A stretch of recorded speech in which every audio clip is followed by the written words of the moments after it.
Yes, good morning everyone.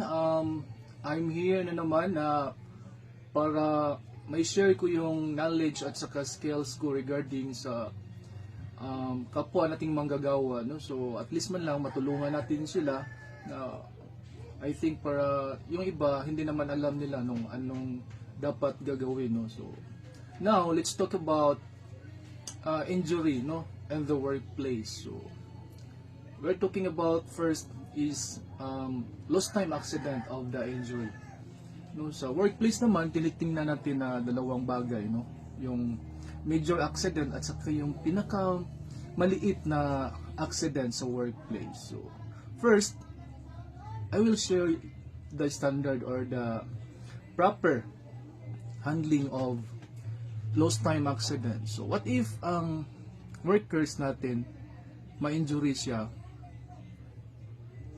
medyo malaki ang injury, no? So of course dadalhin natin siya for immediate treatment, no, in the clinic or your nearest workstation na may pang first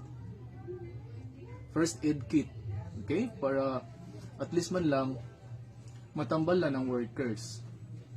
Now, so after that, if need siya na mag-absent or the nurse will decide to bring the nearest hospital, no, for the immediate treatment, no, for example.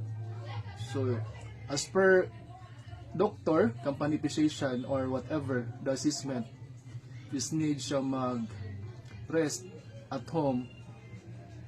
This is what we call lost time accident.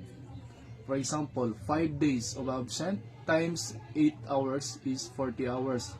That was the lost time accident because of his or her injury na kailangan siya mag-rest. Okay? So, iba naman yun, di ba? So, ang iba naman, sana walang disability, no, na mangyari kasi ano natin, sinisave natin ang workplace, tinuturuan natin sila. So, pangalawang incident dito sa pinakamaliit, pinakaminor, kailangan natin na may initiative talaga, or dapat kung maliit, self-assessment mo na diretso. Maliit yun eh, manageable yun eh. So, sobrang liit na naman, no? Parang garas lang or scratches.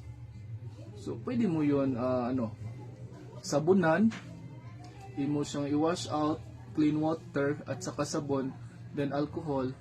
At the same time, mo siyang paughon, i-dry up, no? So, wala na, di ba? So, maliit lang yun eh, sobrang liit.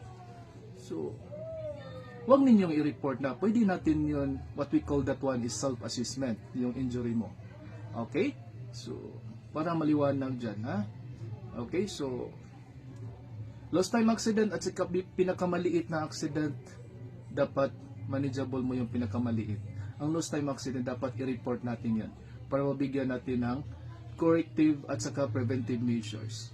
Okay? So, maliwanag.